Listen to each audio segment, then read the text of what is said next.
Uma salva de palmas no nome de Jesus. Davi Lago.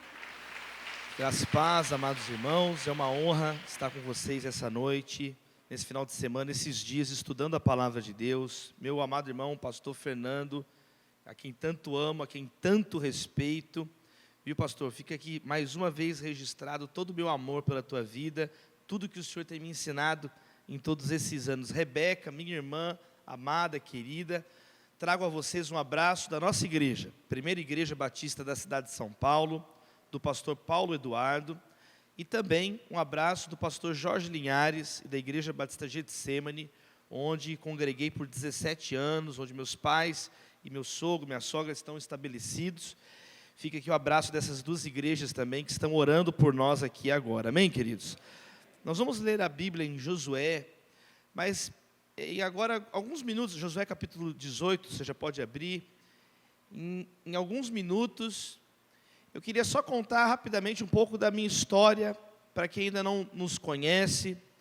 Estou hoje acompanhado aqui da minha esposa, da Natália, da Maria, que daqui a pouco dá um tchauzinho aí, Natália e Maria estão aqui.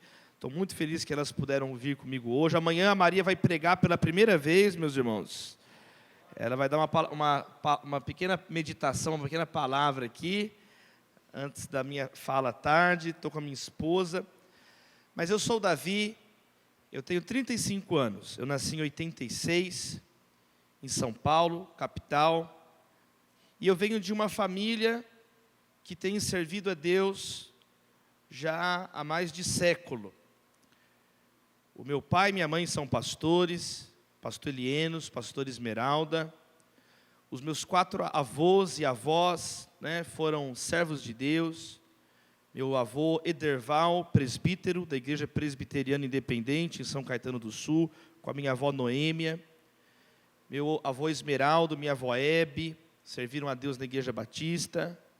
E os meus 4 bisavós e minhas 4 bisavós crentes também, só o sangue do Cordeiro, meus irmãos.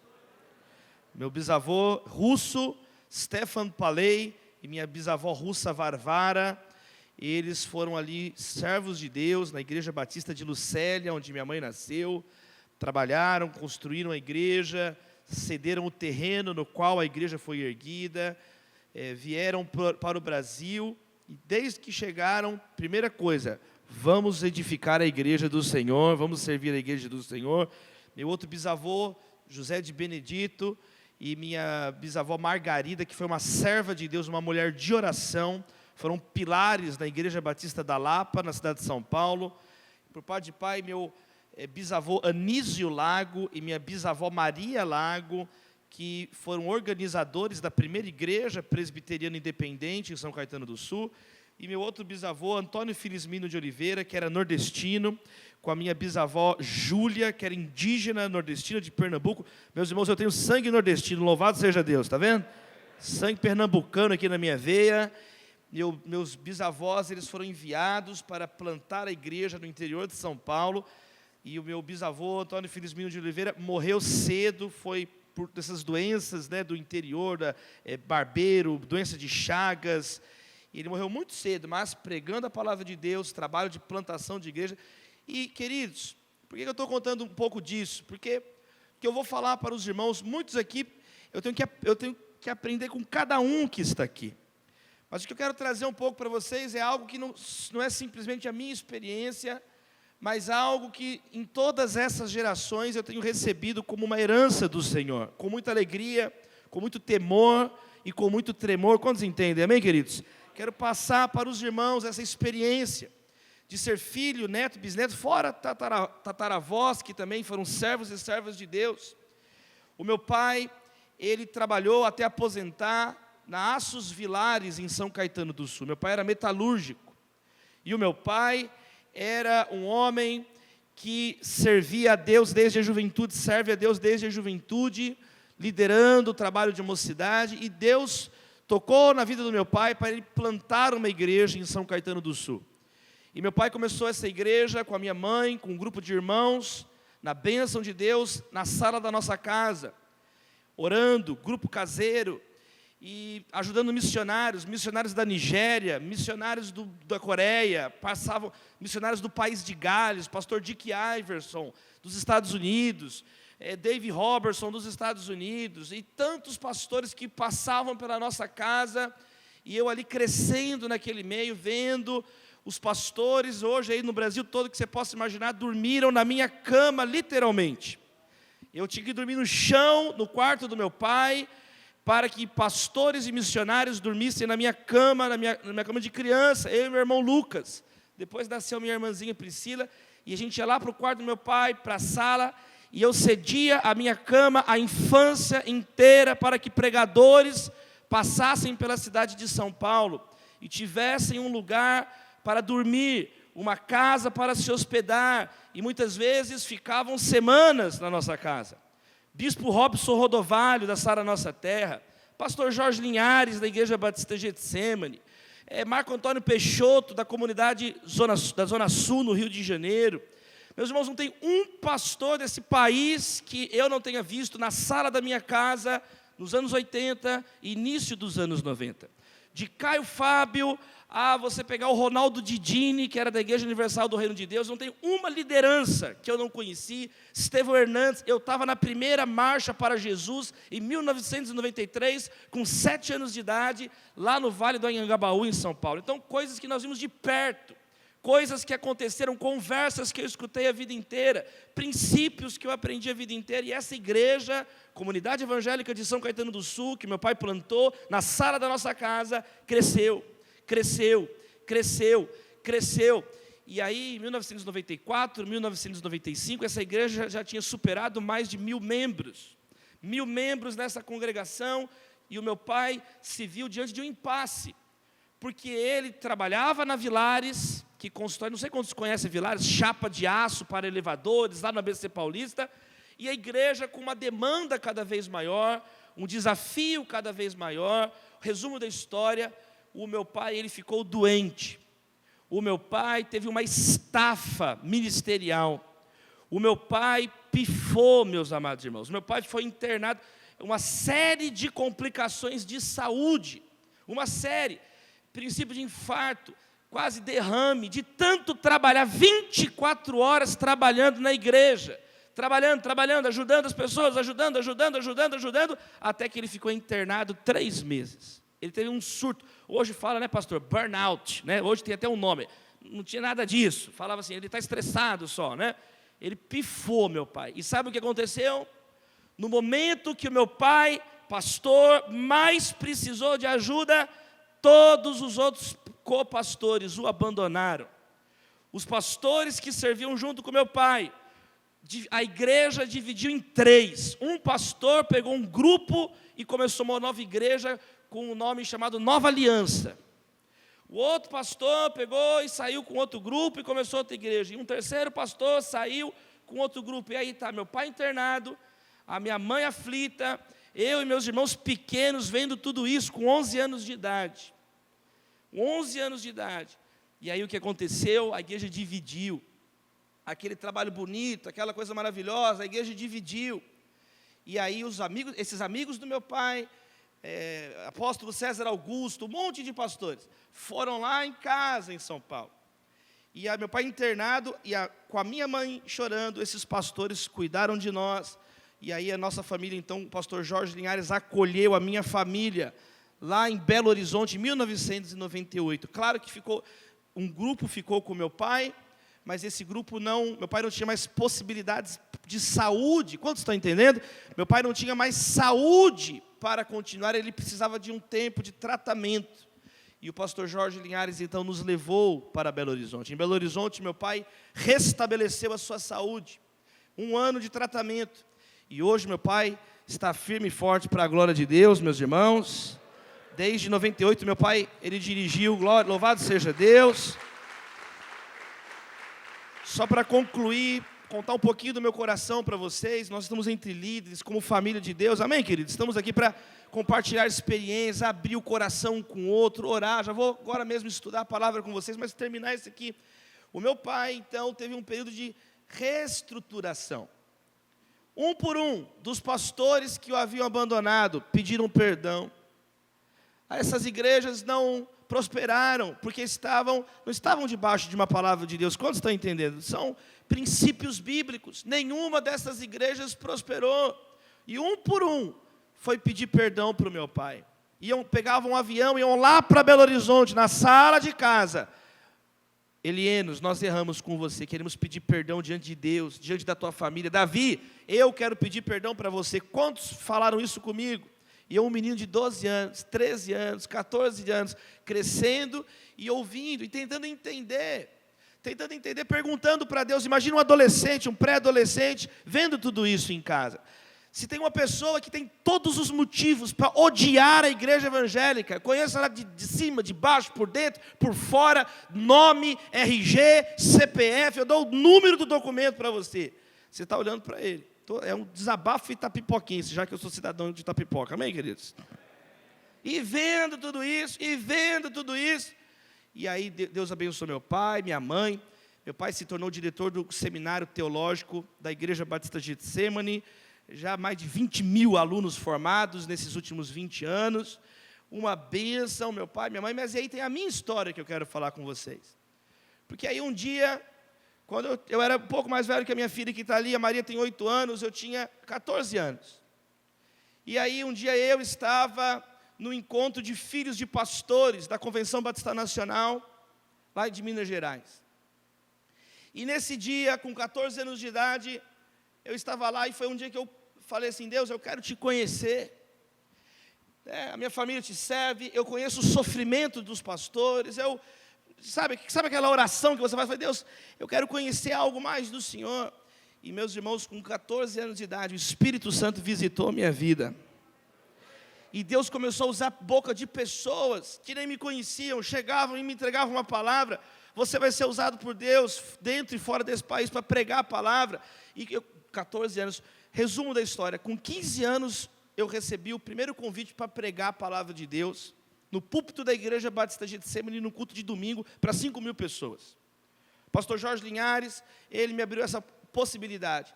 E há 20 anos atrás, eu estou com 20 anos de ministério pulpital, louvado seja Deus. 20 anos pregando a palavra, todos os estados do Brasil, todas as denominações, igreja luterana, presbiteriana, batista, metodista wesleyana, comunidades evangélicas. Eu preguei, meus irmãos, lá na Igreja de Deus e Amor, onde você imaginar. Mas o que eu quero dizer aqui para vocês, por que eu estou contando isso nessa apresentação? Para a gente se estreitar, a gente vai ficar aqui hoje, amanhã, e eu quero abrir o coração com os irmãos para dizer uma coisa: o que vale a pena na vida é quando Cristo é o Senhor da nossa família. Eu entendi cedo, meus irmãos, que Cristo era o Senhor da minha família, que Cristo é o Senhor da minha vida, que Cristo é o Senhor do meu casamento, que Cristo é o Senhor do meu relacionamento com a minha filha, que Cristo, que a minha família, a minha vida e a vida de nenhum de nós é para nós mesmos, é para a glória de Deus. Enquanto eu tentei compreender a minha vida e a vida da minha família a partir de mim, nunca fez sentido. Mas quando eu me ajoelho, quando eu coloco diante de Deus, aquilo que não tem sentido, faz sentido na cruz do Calvário.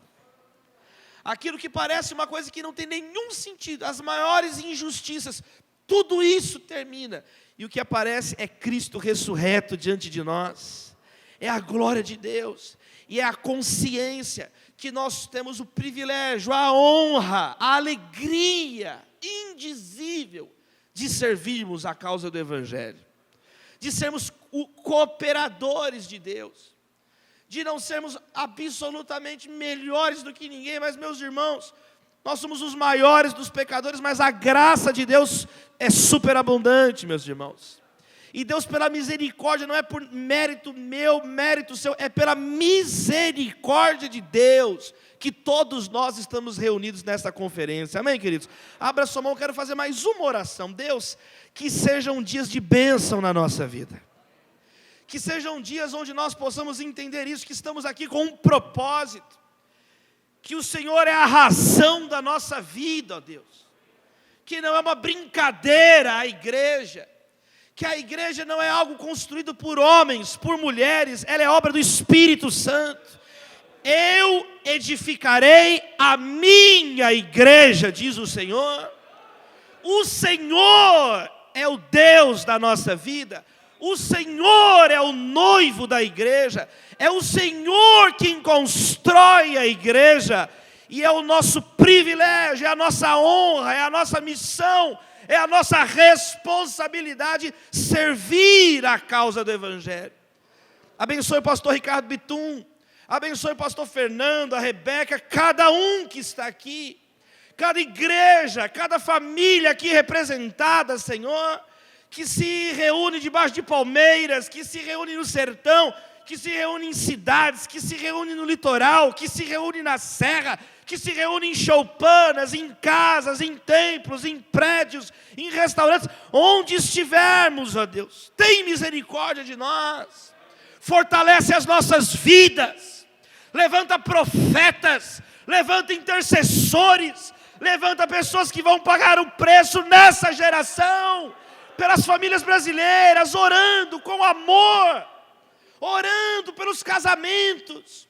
Restaura casamentos esses dias, casamentos que estão por um fio, filhos que estão por um fio de se perderem dos caminhos do Senhor. Que sejam dias de restauração em nome de Jesus, que sejam dias de restauração, que sejam dias de salvação. Deus, nós oramos, toda preocupação caia por terra em nome de Jesus.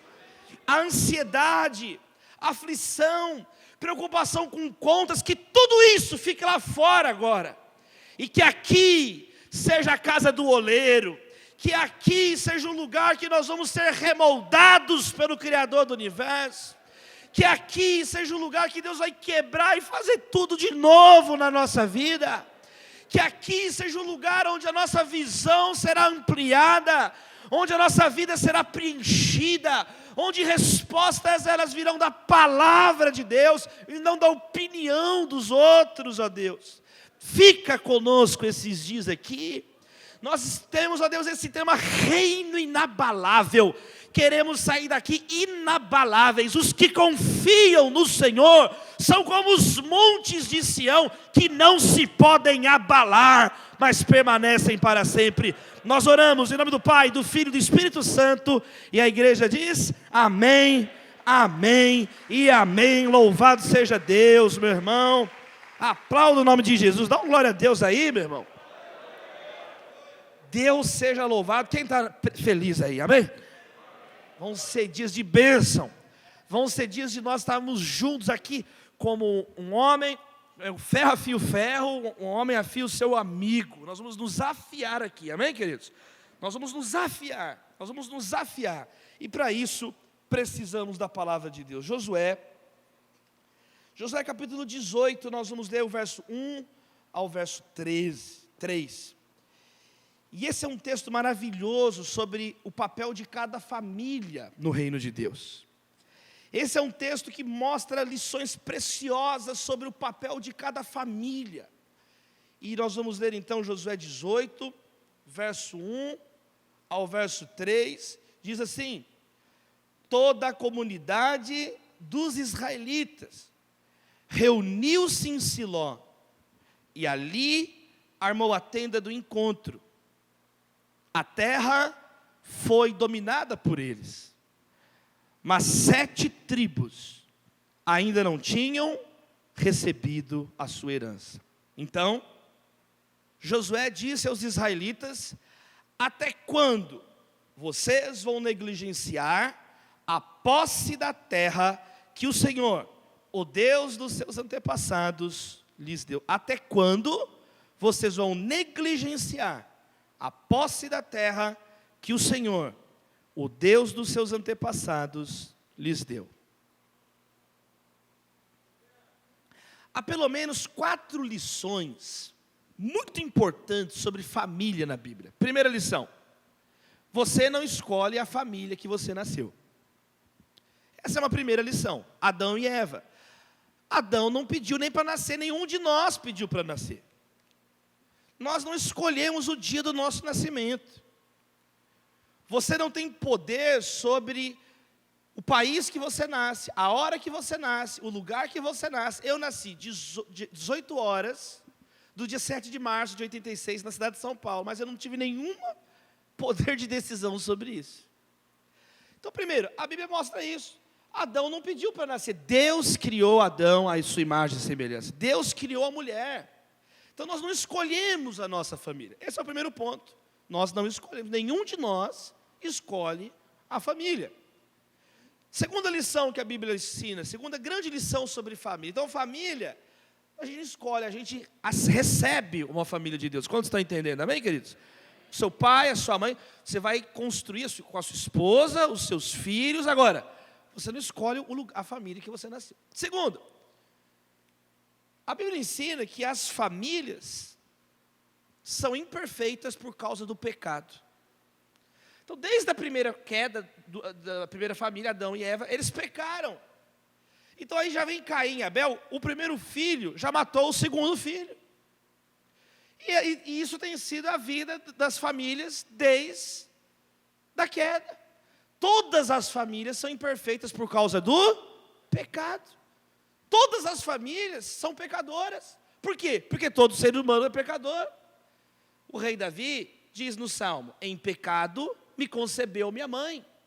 É uma das doutrinas fundamentais da fé cristã, pecado original. Nós somos pecadores.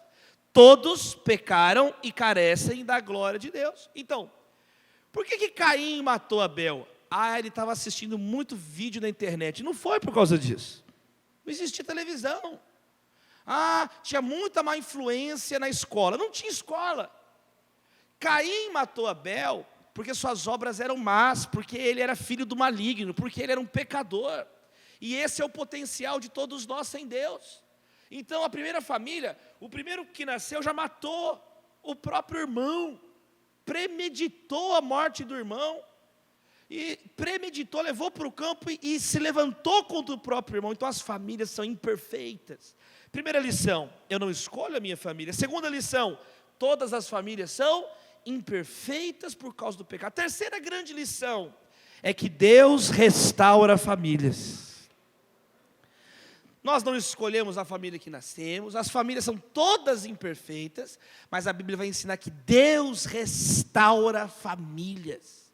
Ele deu um filho no lugar de Abel 7. Ele deu um filho no lugar daquele que se perdeu. Deus, Ele chamou a família de Noé. Olha que só, uma família com uma missão. Vocês vão construir uma arca. Era para Noé, sua esposa, os filhos, as noras. E Deus chamou a família de Noé para uma missão, para salvar. Não adiantava salvar Noé, era Noé e a sua casa. Deus chamou Abraão e falou através da sua família: Abraão, eu vou abençoar todas as famílias da terra. Louvado seja Deus. Ele chamou Abraão: sai da tua parentela, sai dessa família, porque eu vou começar a construir uma nova família. Eu vou construir uma nova família. Através da tua família, do teu povo, vai vir o Salvador do mundo, Jesus. Está vendo? E aí, então essa é a terceira lição. Deus usa famílias.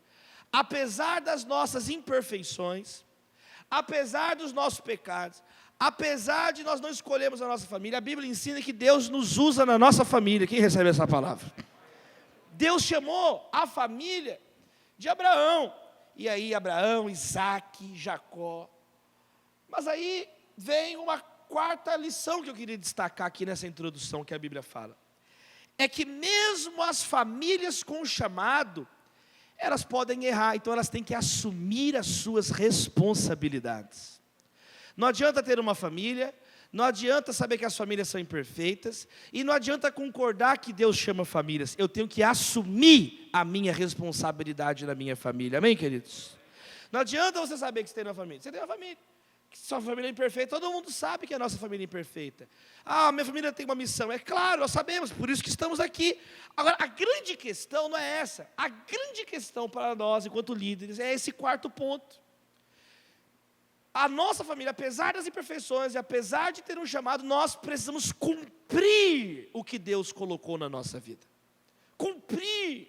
E essa é a bronca que Josué deu para as tribos. Olha só esse texto pedagógico sobre as famílias. Israel é o povo de Deus, as 12 tribos. Josué, ele é o sucessor de Moisés.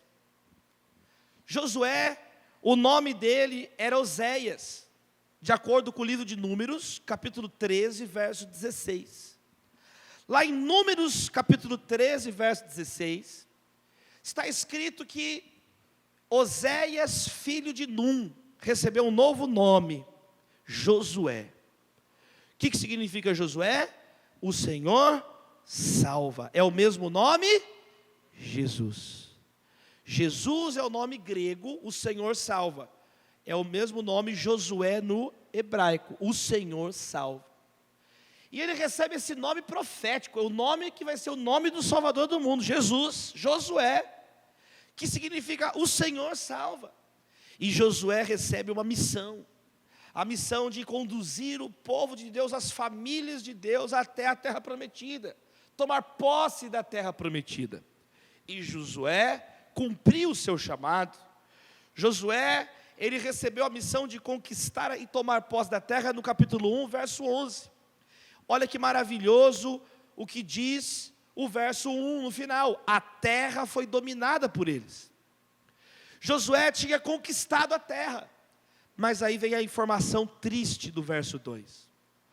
Mas 7 tribos, das 12 tribos, 7 tribos, de todas as famílias, 7 tribos daquelas famílias, não tinham recebido herança, não tinham assumido posse da terra que era deles. Então, olha só, a negligência, a irresponsabilidade daquelas famílias que não cumpriam o que Deus tinha na vida dela, que nós possamos cumprir o que Deus tem na nossa vida, na nossa família. Não interessa a família do outro, interessa o que Deus está colocando na sua família. E às vezes você é alguém que está muito preocupado com a família do outro. Às vezes você é alguém que sabe o que fazer com o dinheiro da família do outro. Às vezes você sabe educar o filho do outro, não sabe educar o seu filho, não sabe organizar o seu dinheiro. Às vezes você sabe cuidar do marido do outro, mas não sabe cuidar do teu marido. Às vezes você sabe cuidar da mulher do outro, mas não sabe cuidar da tua mulher. Às vezes você é bom para dar palpite o que o outro tem que fazer, mas você não sabe cuidar de você mesmo. E isso é uma coisa que é ridícula. Eu lembro do meu pai. Um dia o meu pai pegou minha irmã, a Priscila, e eu já contei para vocês uma vez aqui que minha irmã tem a língua presa. Ela fala assim, desse jeito. Aí meu pai levou a minha irmã na fonoaudióloga e falou assim: Fono, está aqui a minha filha, a Priscila, ela tem uma dificuldade, ela fala assim. Aí a fonoaudióloga falou para o meu pai: pastor, não se preocupe, em alguns dias sua filha vai estar falando certinho. E aí meu pai ficou desesperado: não precisa. E aí levou a minha irmã para outra. Quer dizer, a mulher não resolveu o problema dela, vai querer resolver o problema dos outros. Josué, ele vira para aquele povo e fala assim: até quando vocês vão negligenciar a posse da terra que Deus já deu para vocês? Então é isso que eu quero estudar com os irmãos aqui essa noite. Até quando eu e você, até quando nós vamos negligenciar, vamos ser irresponsáveis com o chamado que Deus tem na nossa família? Você aceita essa palavra, amém? Até quando nós vamos ficar aqui na terra dos outros e não vamos tomar posse do que Deus já nos deu? Isso aqui é muito interessante, porque Josué já está velho. Na verdade, Josué já está velho desde o capítulo 13. Ele estava muito velho. Olha o capítulo 13, verso 1, diz assim: sendo Josué já velho, de idade bastante avançada, o Senhor lhe disse: você já está velho, e ainda tem muita terra para ser conquistada. Mas agora, no capítulo 18, a terra foi conquistada. Josué está mais velho, e o povo dormindo, e famílias dormindo, e chefes de famílias dormindo. não cumprindo o que Deus tinha na vida deles, atrapalhando o espaço dos outros, morando na terra dos outros, enquanto Deus já tinha a terra para eles. Desde essa conferência, meus irmãos, até o final desse ano, até a virada para o ano que vem, nós vamos tomar posse do que Deus tem na nossa família, em nome de Jesus. Você vai tomar posse do que Deus tem na sua família, e Deus tem um chamado para cada família, a palavra de Deus diz. Deus tem um chamado para cada família, Deus usa famílias. Deus usou a família de Noé, Deus usou a família de Moisés, Deus usou a família de José e Maria. Deus, Ele usa a minha e a sua família, meus irmãos. Agora nós temos então que tomar posse daquilo que Deus tem na nossa vida. Eu quero colocar aqui alguns obstáculos, então, que nós aprendemos nesse texto e na palavra de Deus. Quais são os obstáculos, então? Por que a gente não consegue viver, muitas vezes, o que Deus tem para a nossa família? Primeiro lugar, não delegue o indelegável. Amém? São 3 lições que eu quero deixar para vocês. Primeira, não delegue o indelegável. Aquelas 7 tribos tinham a responsabilidade delas. A responsabilidade de uma tribo não era da outra, era sua. Então tem coisa na vida que nós delegamos, tem coisa na vida que são indelegáveis. O papel do marido na vida da sua esposa é indelegável. Ninguém pode ser marido da sua esposa, meu irmão. Está repreendido isso em nome de Jesus. O espírito do Ricardão está queimado no inferno. A minha esposa está ali, quem beija minha mulher sou eu, meus irmãos. Então tem coisa na vida que você não delega, tem coisa que você não transfere. O pai educar o filho, o pai não terceiriza a educação de filho na palavra de Deus. Cada família no mundo que eduque a família do jeito que quiser, mas nós estamos aqui de acordo com a palavra de Deus. E a palavra de Deus ensina esses princípios para nós. Não delegue o indelegável. Então, por exemplo, 1 Timóteo capítulo 3, verso 4 e 5. É um dos textos mais importantes da Bíblia sobre o papel da família na liderança. E lá vai dizer o quê? Olha o que está escrito, olha o que o apóstolo Paulo instrui Timóteo, um jovem pastor. Ele diz assim, que o líder, o presbítero, deve governar bem sua própria família, tendo os filhos sujeitos a ele, com toda a dignidade. Pois se alguém não sabe governar a própria família, como poderá cuidar da igreja de Deus? Então, na palavra de Deus, os servos de Deus, o diácono, o presbítero, os pastores, os líderes de Deus, que Deus levanta no meio do povo, é nossa tarefa governar a nossa casa. Não é a televisão que governa a minha casa, não é a filosofia que governa a minha casa, não são os filmes que governam a minha casa, é Cristo que governa a minha casa. É Cristo que governa a minha casa. Então isso tem que ficar muito claro na tua família. Isso tem que ficar muito claro. A minha filhinha está ali. A gente brinca, a gente diverte, a gente assiste filme, não é, Maria? A gente brinca, mas em momento nenhum a Maria esquece quem manda na nossa casa. É oração de manhã, é oração de tarde, é oração de noite. Ela nunca dorme sem oração. Ela não vai para a escola sem uma oração. Seja eu, seja a Natália, e eu saio, eu já orei, a Natália fala, ora de novo. Por quê? Porque a nossa casa tem Senhor, é Jesus. A nossa casa tem a presença de Deus. Então, nós temos que ter uma casa com esses princípios muito claros, de não delegarmos isso para ninguém. Tem Senhor. Não adianta uma família de fachada, meus irmãos. Não adianta, uma família de fachada não dura. Uma família de fachada é um pecado. Uma família de fachada é uma abominação diante de Deus. O que vale, Jesus falou isso em Mateus 12. O que adianta uma casa varrida, adornada, mas vazia? Nós conversamos aqui já sobre isso, não é, pastor Fernando? Eu sei que o pastor Fernando gostou. Nós conversamos sobre isso aqui numa das pregações, que Jesus ele fala o seguinte, que tem um espírito que quando ele está cansado da pessoa, ele procura descanso num lugar deserto. Aí o pastor gostou disso, que tem gente que é tão chata que o diabo pede descanso da pessoa. O demônio descansa da pessoa, já pensou isso? Jesus falou, quando o espírito imundo está cansado, ele sai da pessoa procurando lugar deserto. Não adianta varrer a casa, não adianta deixar perfumado, se a casa está vazia. Jesus Cristo disse que o espírito vai voltar com 7 espíritos piores, e o estado daquela casa final vai ser pior que o início. Por quê? Porque é uma casa de fachada, é uma casa sem a Shekinah, é uma casa sem a presença de Deus, é uma casa que delegou o senhorio para ídolos, é uma casa idólatra, é uma casa sem a presença de Deus. Na nossa casa vai ter o sangue do Cordeiro nos umbrais das portas, na sua casa vai ter o sangue do Cordeiro nos umbrais das janelas, na nossa casa o que vale é a presença do Espírito Santo de Deus. Receba isso na sua vida em nome de Jesus, meu irmão.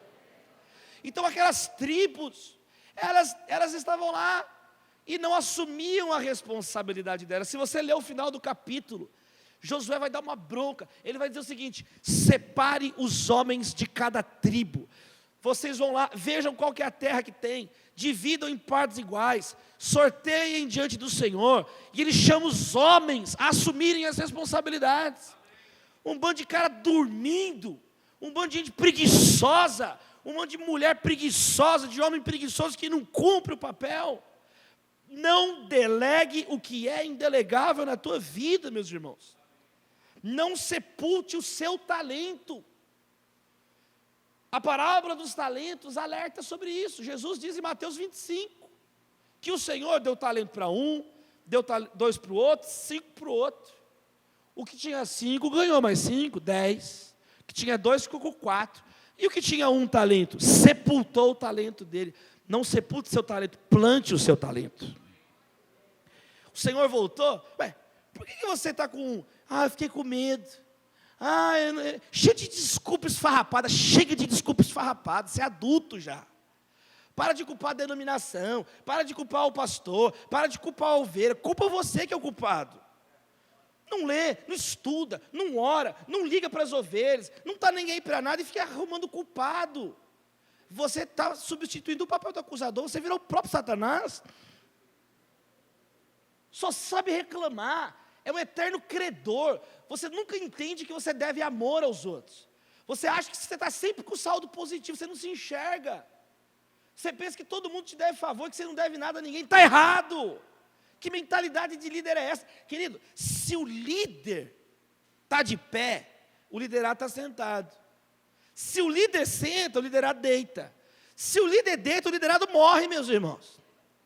É por isso que você é um líder. O que Jesus falou? Que um cego não pode guiar outro cego, senão os dois vão cair no buraco. Então você é do tamanho da tua visão, amém, queridos? O líder tem uma visão. Qual que é a visão que Deus te deu? Qual que é o talento que Deus te deu? E digo mais, qual que é a cicatriz que Deus te deu? A tua cicatriz é única. O que é isso? As dores que você enfrentou na tua vida são suas maiores credenciais para o teu ministério. Aquilo que você sofreu, aquilo que foi um trauma na tua vida, Deus te curou, porque Deus cura. Deus te restaurou desse trauma. Não seja covarde diante de um trauma. O Jesus Cristo, Ele é tão poderoso que Ele ressuscitou a filha de Jairo. Jesus Cristo é tão poderoso que Ele ressuscitou o filho da viúva de Naim. Jesus Cristo é tão poderoso que Ele levantou Lázaro dentre os mortos. Jesus é tão poderoso que Ele ressuscitou no 3º dia, meus irmãos.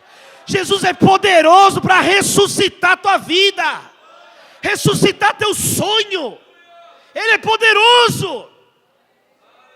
Não há impossível para o nosso Deus. Se Deus é por nós, quem será contra nós?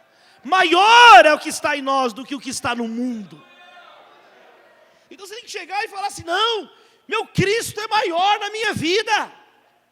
Meu Cristo é maior na minha vida. Deus, se eu tive esse trauma, se eu passei por essa situação, isso hoje vai ser canalizado para a glória de Deus.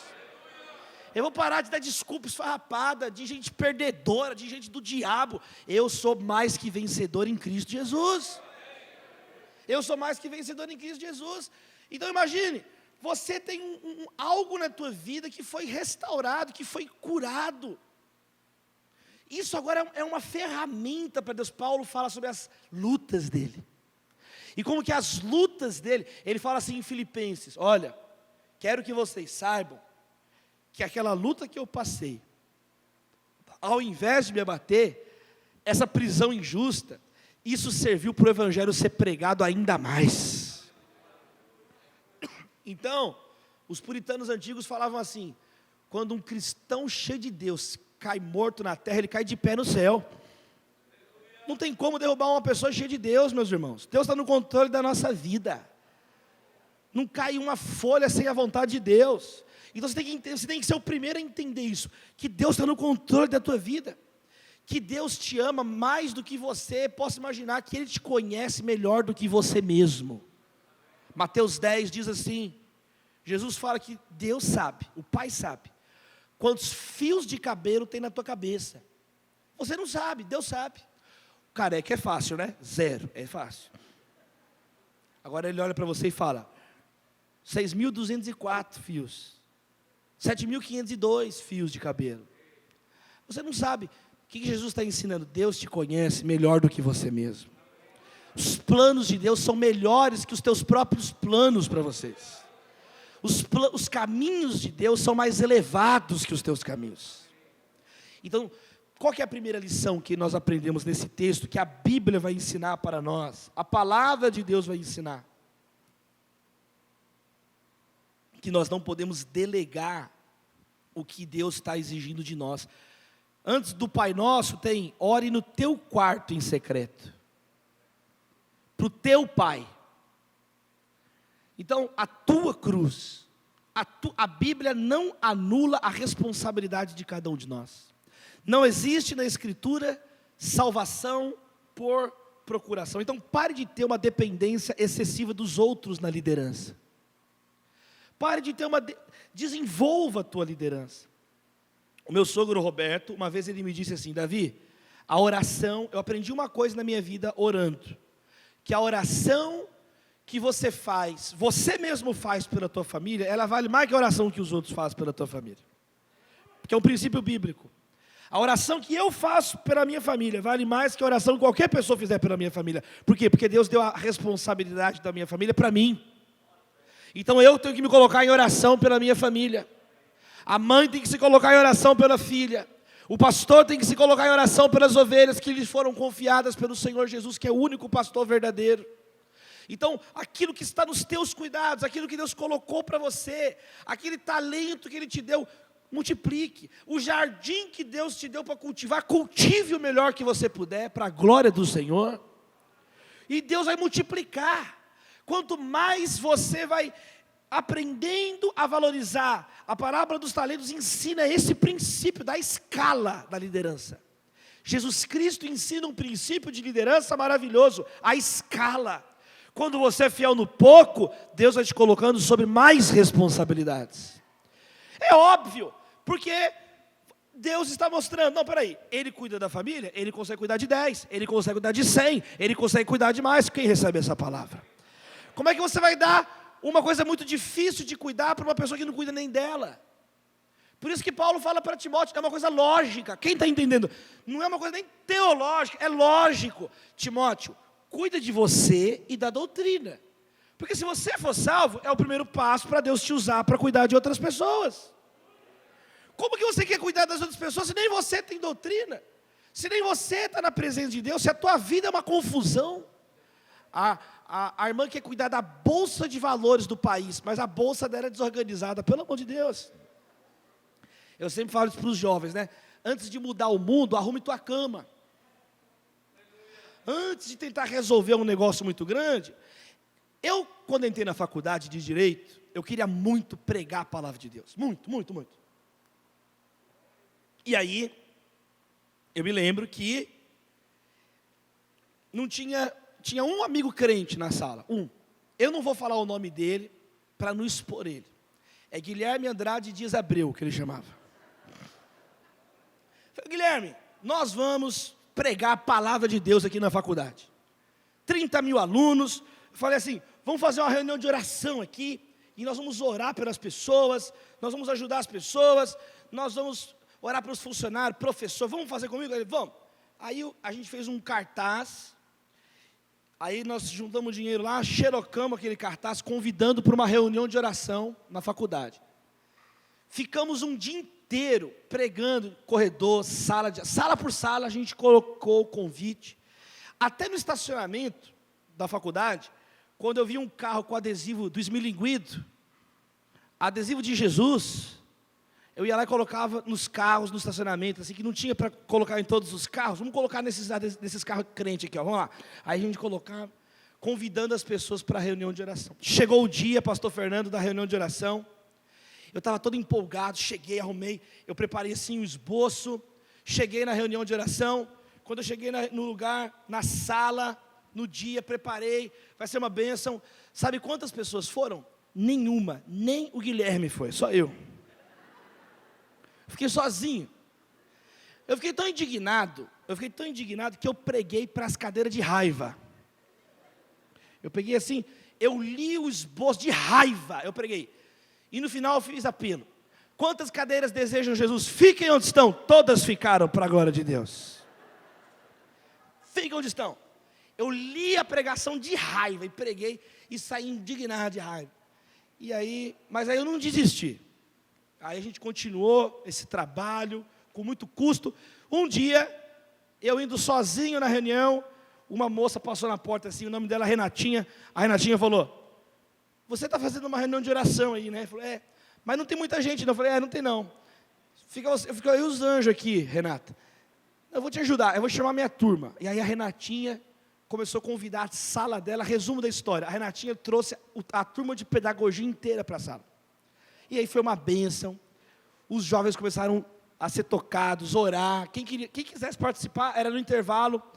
Teve a primeira menina que converteu. O nome dela é Ludmila. Ludmila converteu. E foi uma bênção. E nós fizemos um trabalho de oração. E pela misericórdia de Deus, Deus abençoou muito esse trabalho universitário. Deus abençoou muito, né? A Rebeca falou aqui do livro Brasil Polifônico. Esse livro que eu escrevi, ele foi incorporado, por exemplo, ao acervo da biblioteca de Harvard, nos Estados Unidos. Hoje, nós temos livros que têm acesso à entrada em universidades ao redor do mundo. Quantos estão entendendo?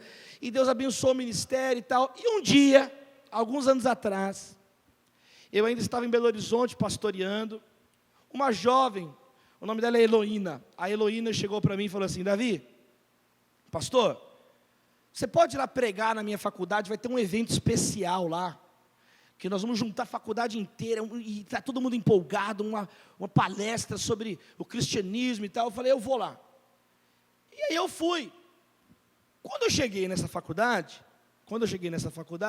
estava um tumulto na entrada da faculdade, lá em Belo Horizonte. E eu falei, nossa, justo hoje que tinha um evento, né? Está essa multidão aqui, justo hoje. Mas vamos lá. Aí eu perguntei, o que está acontecendo aqui? Aí alguém me falou assim, não, mas que vai ter uma palestra naquele auditório ali. Palestra é? Que palestra? É uma palestra sobre Deus. Palestra sobre Deus? Que palestra sobre Deus? Quem que vai falar? É o Davi. Davi, eu vou falar ali? E quando eu vi, estava lotado o auditório onde eu ia falar. Aí eu entrei, fiquei até assustado, porque eu era acostumado a falar na reunião de oração com 10, 15 universitários. Aí eu entrei no auditório lotado, e eu fiquei assustado, e aí, gente, todo mundo, porque faculdade é assim, tem um negócio que chama efeito manada, onde vai um, vai o outro, vai todo mundo, e aí não tem aula, louvado seja Deus, está vendo? Eles vão, mas aí chegou minha hora de falar. Quando eu saí de casa, eu peguei assim minha pasta com as mensagens, e peguei uma primeira que eu vi e coloquei na pasta. Quando eu abri a pasta, que eu peguei o esboço, era o mesmo esboço que um dia eu falei para as cadeiras vazias. E sabe, gente, isso não significa nada. Mas foi uma experiência que eu tive com Deus. Quantos estão entendendo? Foi uma experiência para mim. Foi algo que Deus falou comigo. Quem está entendendo? Foi comigo, irmão.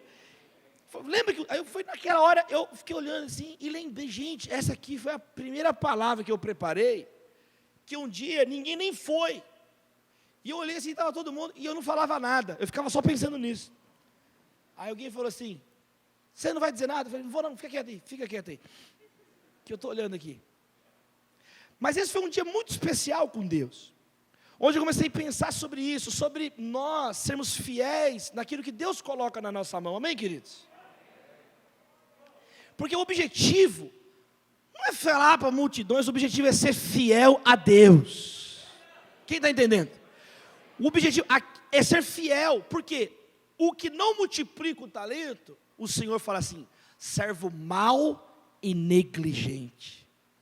Você foi infiel no pouco. Tire o que tem dele e dê para o que tem mais. E lancem fora o servo inútil nas trevas onde tem ranger de dentes. A pessoa recebeu um talento e não fez nada com o talento que recebeu. Eu quero te declarar uma palavra aqui, abra suas mãos. Você vai parar de olhar o que está no outro e vai olhar o que Deus colocou na tua vida. Você vai parar de olhar a experiência do outro e vai valorizar a experiência que Deus colocou em você. Você vai parar de olhar para o aprisco que Deus colocou outro e vai ser fiel no aprisco que Deus colocou na sua mão. Que o que importa, no final, você vai prestar contas a Deus. Deus, nós oramos em nome de Jesus. Não queremos delegar o indelegável na nossa vida, no ministério, na família. Quantos de nós delegam, olham para a família do outro e esquecem a esposa, esquecem o marido, o filho, esquecem as experiências que Deus deu para o próprio lar. Em nome de Jesus, que haja uma mudança de postura na nossa vida. Em nome de Jesus, que haja restauração. E a igreja diz, amém. Não vamos mais, vamos ser fiéis. Sabe qual que é a segunda coisa que nós aprendemos nesse texto? Que atrapalha é quando nós indefinimos o que é definido. Então, primeiro, não delegue o indelegável na sua casa. Não delegue o indelegável no seu ministério, na sua liderança. Segundo, não indefina o que Deus definiu na Bíblia. Josué fala com aquelas tribos, vocês estão morando no espaço do outro. E Deus quer que seja estabelecida a fronteira entre cada tribo. Quantos estão entendendo? Existem coisas da vida que não tem, que tem mais, tem menos. Agora tem coisas na vida que são definidas por Deus. São definidas por Deus. E nós não podemos indefinir o que Deus definiu. Então, por exemplo, você tem que saber responder. Já falei aqui, quem é teu Deus? Não se pode servir a dois senhores. Quem é o Deus da sua família? É o banco? É a especulação imobiliária que é o Deus da sua família? É a imobiliária que é Deus? É o presidente da república? É o prefeito? O Deus da nossa família é o Senhor Jesus. Cristo é o Senhor. Quem é teu cônjuge? Mulher, quem é teu marido? Marido, quem é tua esposa? Então não tem dois, é um. Aqui quando nós lemos em 1 Timóteo, capítulo 3, isso é algo tão sério para a liderança cristã, que está escrito assim, é necessário, verso 2, que o bispo seja irrepreensível. Aí ele vai começar a explicar como que é irrepreensível. Primeira coisa, marido de uma só mulher. Primeira coisa do líder, ele tem que ter uma mulher, ele tem que ser fiel a essa mulher, uma, não é duas, não é uma e meia, é uma. Não é uma e mais ou menos, é uma mulher, é um princípio de monogamia, é um princípio de exclusividade, é um princípio estabelecido por Deus, quem está entendendo? É uma mulher, é um homem e uma mulher, então, está escrito aqui. Então, a pessoa, os outros querem fazer, faz o que quiser da sua vida, mas eu e minha casa serviremos ao Senhor. Porque Ele é o nosso Deus. É assim que é o princípio que nós somos ensinados pelo Senhor. Lá em Mateus 19, Jesus reafirma, Deus criou o homem e a mulher e os se tornarão um só, o homem e sua mulher. Não é o homem e as mulheres, ou os homens, é no singular que Jesus falou em Mateus 19. E isso é algo ensinado pela doutrina católica, evangélica, é algo da fé cristã, em 2000 anos de tradição. Quantos estão entendendo? É algo que não tem discussão sobre isso, não está em discussão isso, na tradição cristã, não está em discussão. Então, você não pode indefinir na sua família o que Deus definiu sobre a família. Né? Então, quem é o teu cônjuge? Quem é o pai, quem são os filhos? Então, está escrito, filhos honrem os pais, obedeçam os pais. Não existe um verso na Bíblia que manda os pais obedecerem os filhos.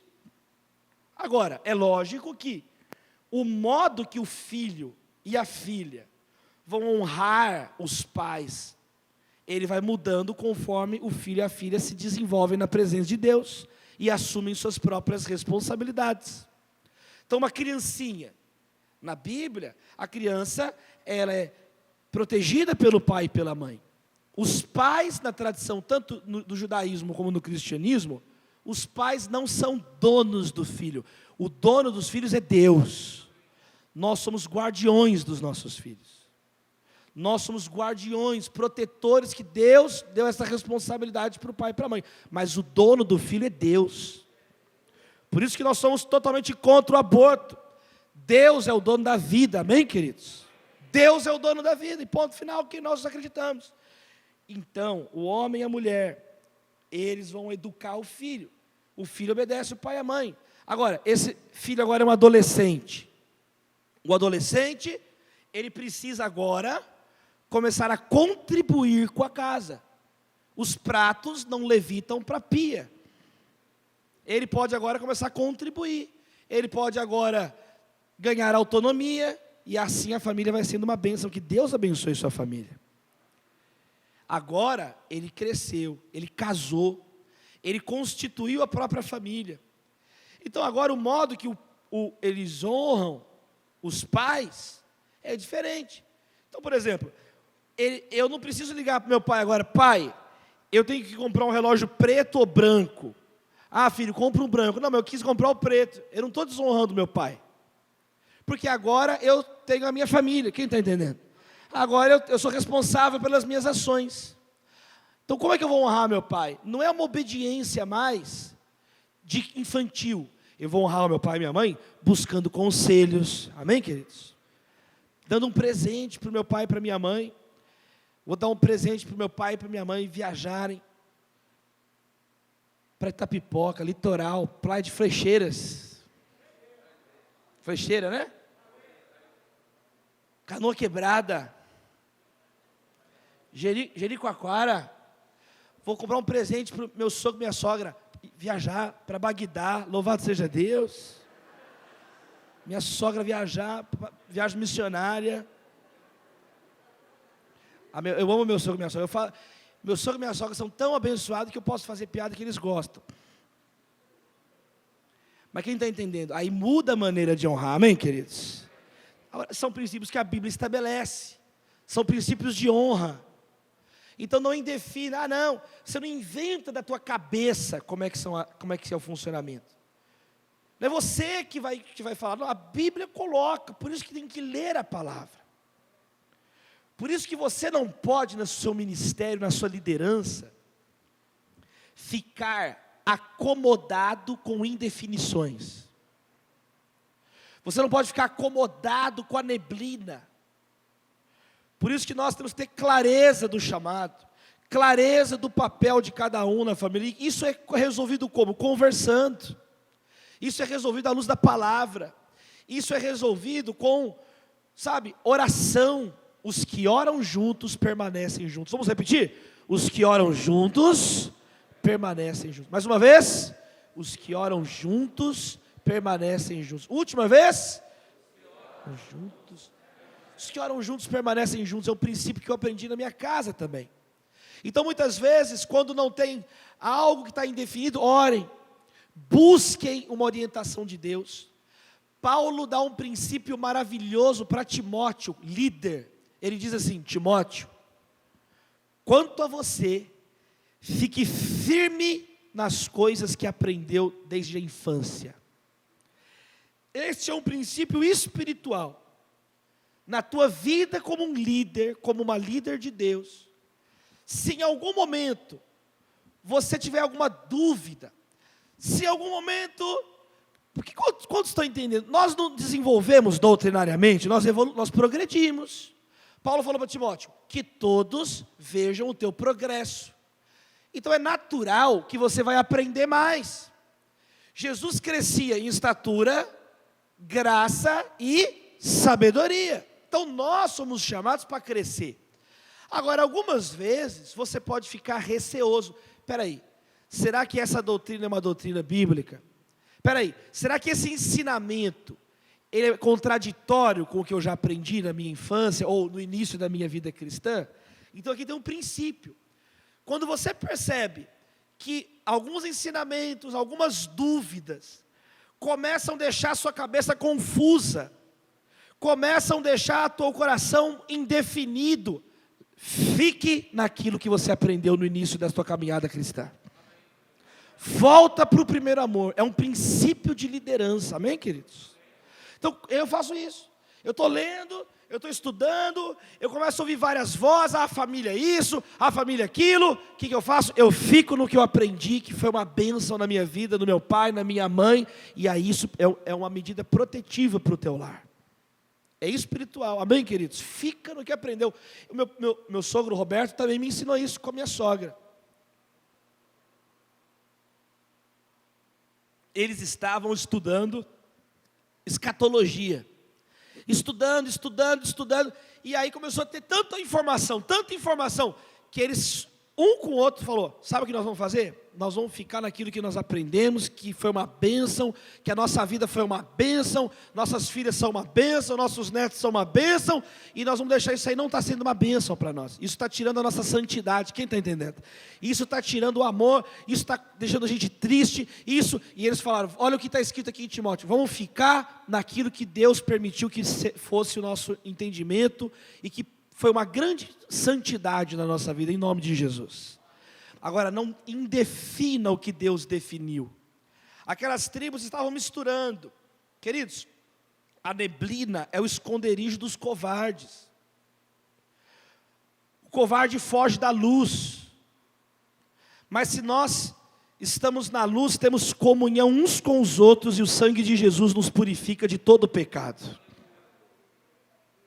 Qual que é o teu acordo? É muito importante o casal ter acordos. Eu completei 11 anos, vou completar 11 anos de casado com a Natália agora. Meu sogro e minha sogra têm, quantos anos de casado, Natália, que eles têm? mais de 45 anos de casado. Meus pais também já mais de 30 anos de casado. E nós aprendemos uma coisa, a importância do casal ter um acordo. Por quê? Porque quando alguma coisa sair do trilho no casamento, você volta para o acordo que vocês estabeleceram na presença de Deus. Lembra que nós conversamos?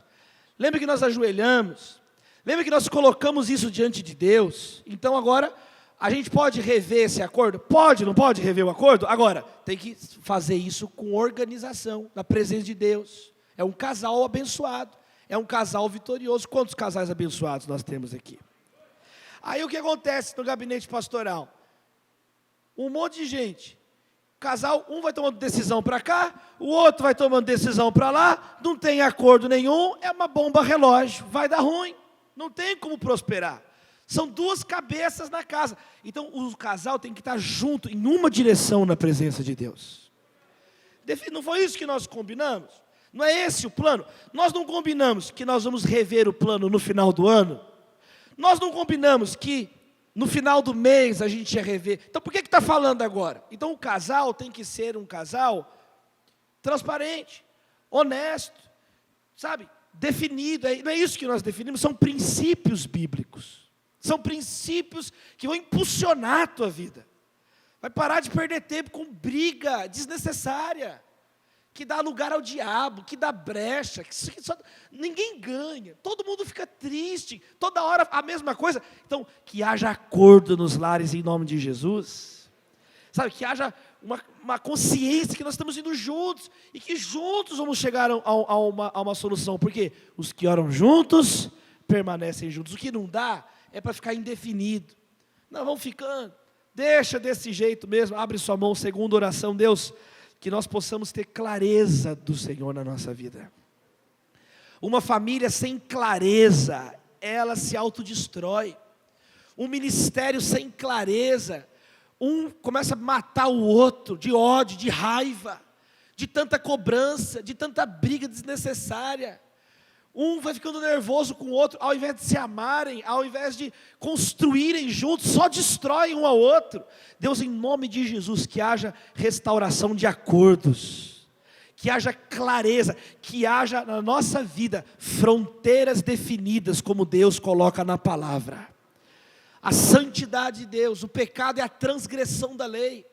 O pecado é fazer aquilo que é contrário à vontade de Deus, que haja esse zelo pela santidade na nossa vida, na nossa família, enquanto pastores, pastoras, diáconos, diaconisas, presbíteros, em nome de Jesus, amém e amém. Em terceiro e último lugar, meus irmãos, amanhã nós vamos conversar mais, vamos estudar mais. Quem está abençoado aí? Quem está abençoado aí? Ó, terceira razão. Então, por que aquelas tribos estavam negligentes? Olha só, primeiro, eles delegavam o indelegável. Não, vamos lá, por que vocês, aquelas tribos pegaram, e vocês? Segundo, eles estavam acostumados na indefinição. Não, é para ter a fronteira de cada tribo. Cadê a fronteira de cada tribo?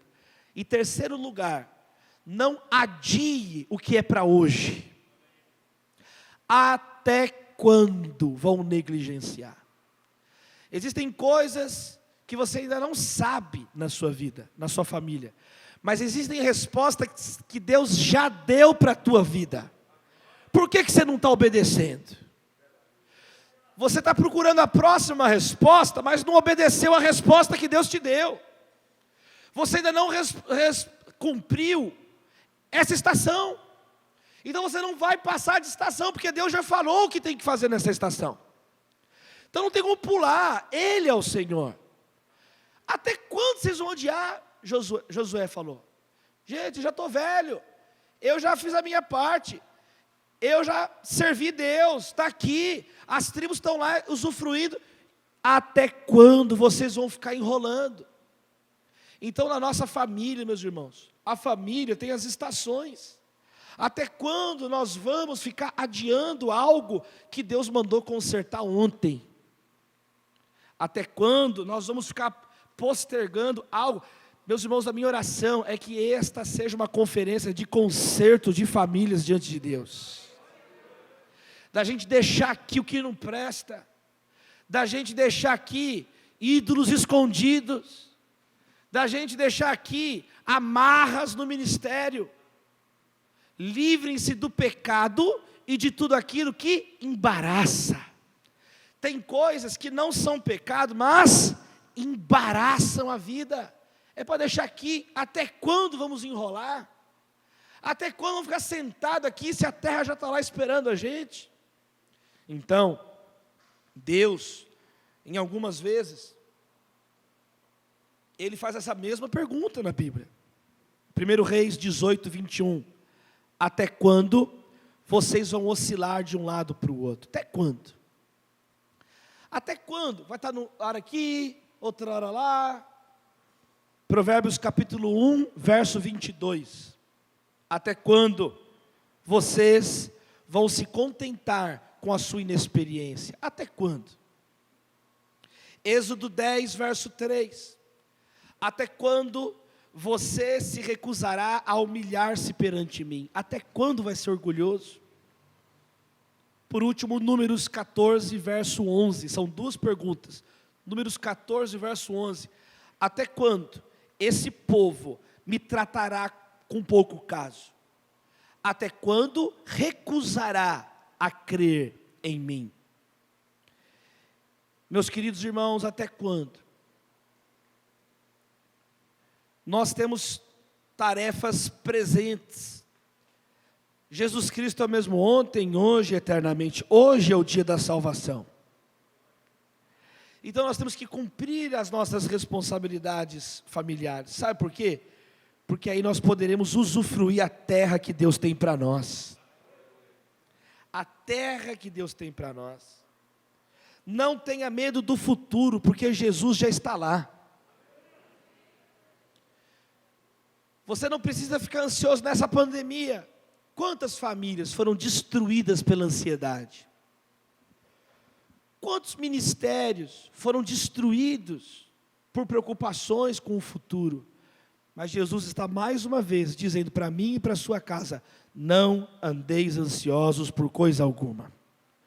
O Pai sabe do que nós precisamos. Basta a cada dia o seu próprio mal. Um dia de cada vez na presença de Deus. Um dia de cada vez.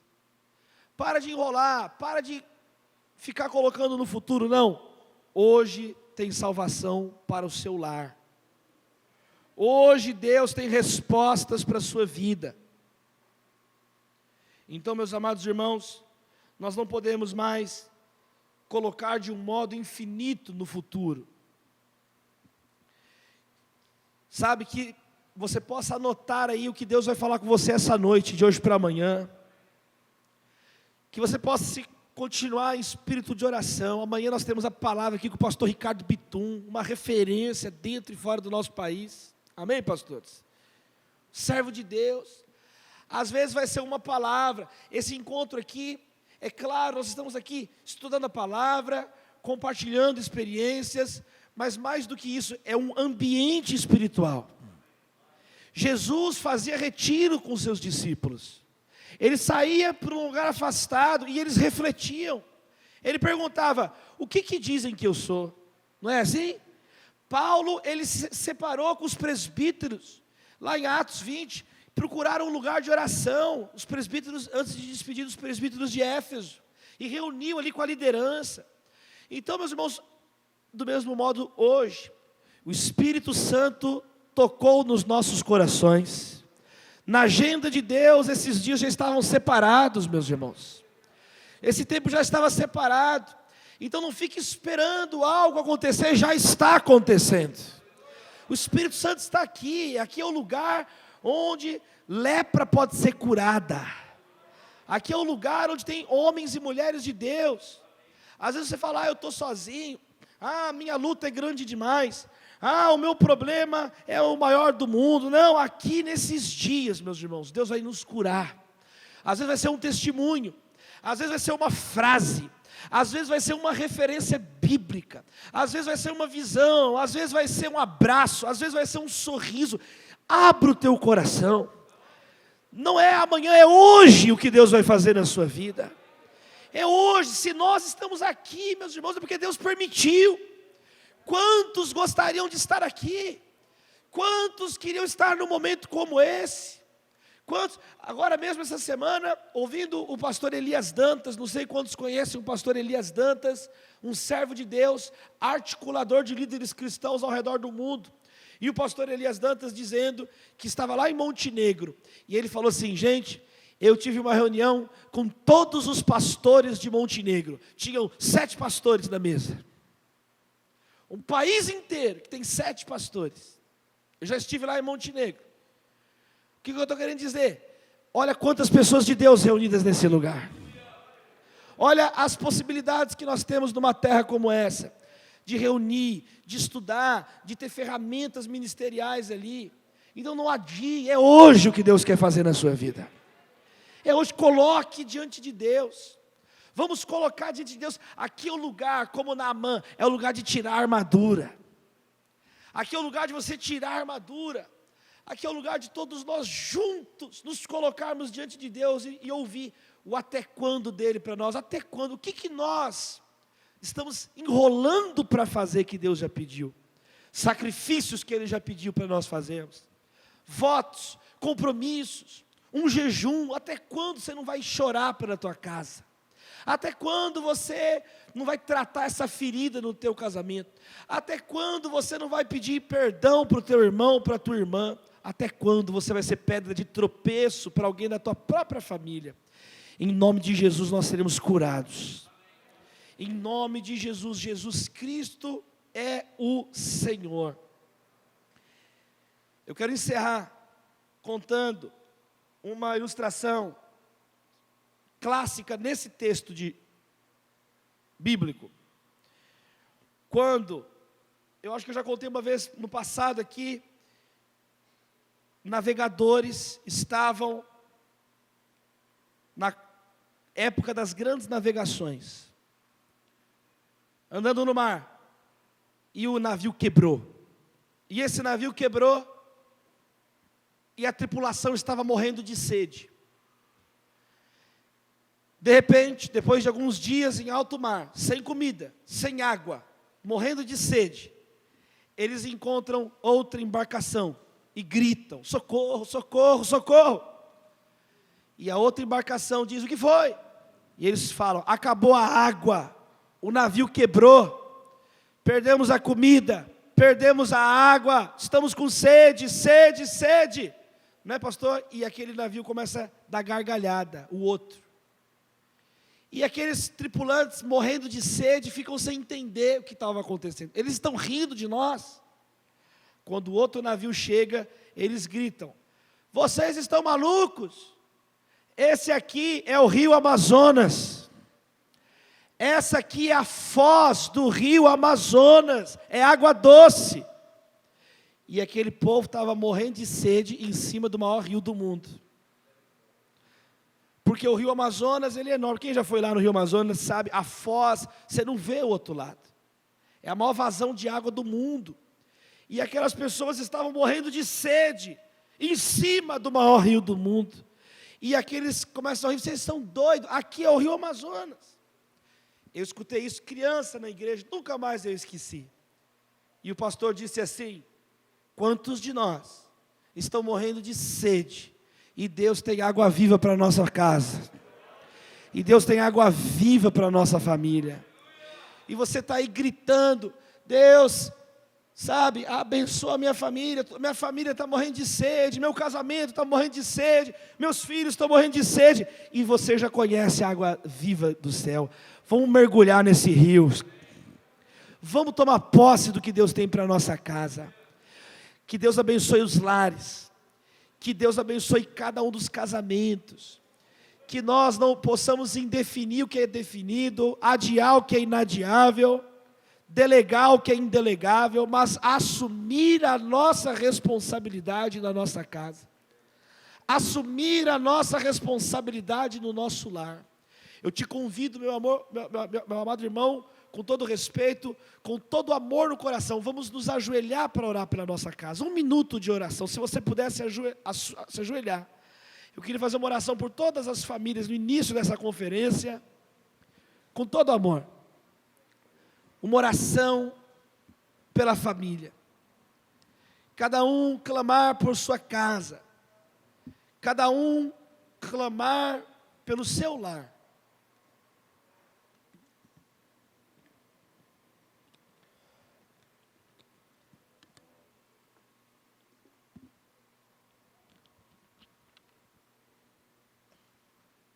Um minuto de oração.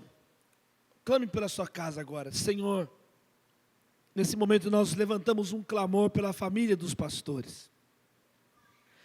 Senhor Jesus, nós oramos por cada filho, cada neto, cada sobrinho. Nós oramos, ó Deus, que o Senhor alcance onde estiverem agora, a nossa geração. Senhor, quantos lares são bombardeados por todos os lados. Quantos filhos estão tristes nas casas dos pastores, às vezes com privação de alimento, privação de alguma coisa. Que o Teu Espírito Santo toque nesses corações, em nome de Jesus.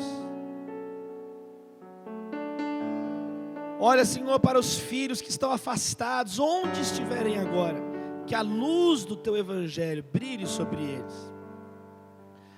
Nós oramos pelas amizades dos nossos filhos.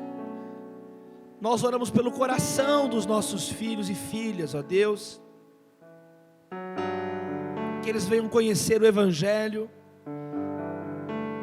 Que eles venham conhecer a Deus. E não apenas serem filhos de líderes, filhos de pastores, mas verdadeiramente apaixonados pelo Senhor. Nós oramos pelo relacionamento entre pais e filhos. Deus, que possa haver conversão do coração dos pais aos filhos e dos filhos aos pais. Nós oramos, ó Deus, pelos nossos irmãos. Quantos, ó Deus, sofrem ataques dos próprios irmãos do ministério? O irmão de sangue, filho do mesmo pai, da mesma mãe, que são usados, ó Deus, para humilhar, que são usados como setas malignas na nossa vida. Blinda os nossos corações em nome de Jesus. Que possamos liberar perdão, que haja quebrantamento nas nossas vidas, que haja generosidade, misericórdia, cura as nossas vidas, ó Deus. Como José, que só recebeu coisas ruins dos seus irmãos, mas a partir dele, a família dele virou uma bênção. Como José recebeu traição sobre traição, mas o Senhor usou para abençoar os irmãos e os filhos dos irmãos.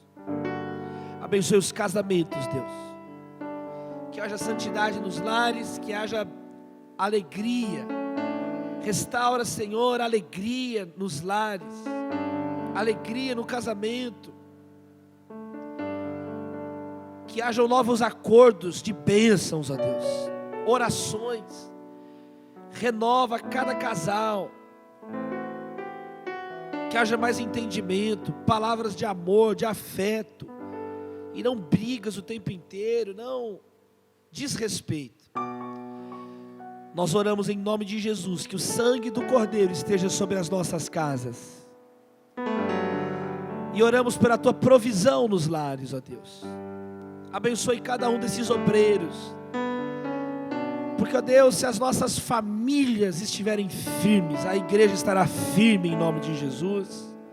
Como a Tua palavra diz, como poderá liderar a igreja se não liderar a própria casa? Como a igreja será consistente se a própria casa do pastor não é consistente? Como os filhos serão abençoados se os filhos do pastor estão numa situação tão difícil? Restaura os valores bíblicos da nossa casa em nome de Jesus. Restaura, Senhor, os princípios do reino, o reino inabalável. Céus e terra passarão, mas as Tuas palavras não passarão. Nós oramos em nome de Jesus. Fique de pé no seu lugar, querido.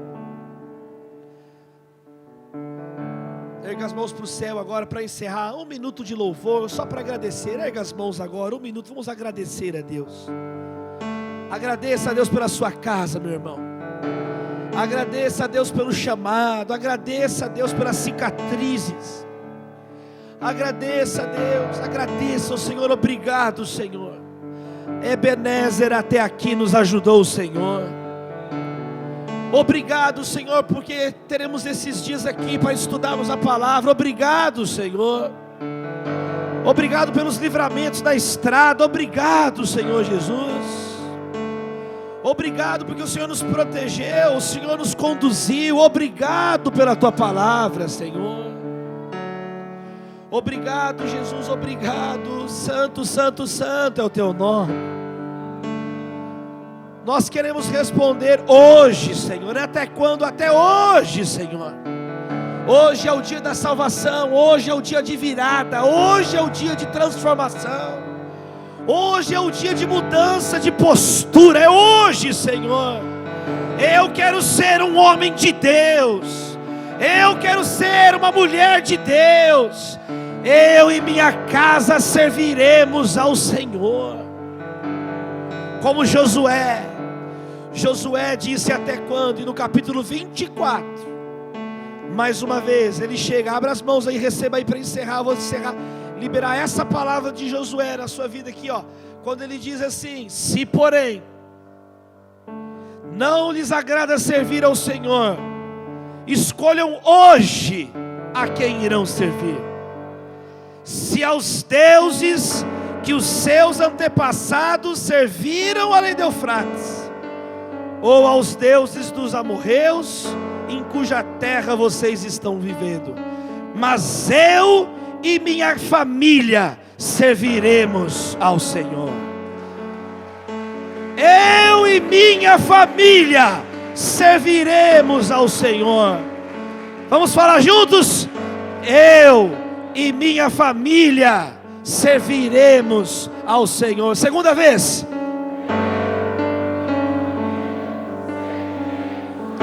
A última vez. Louvado seja Deus, aleluia.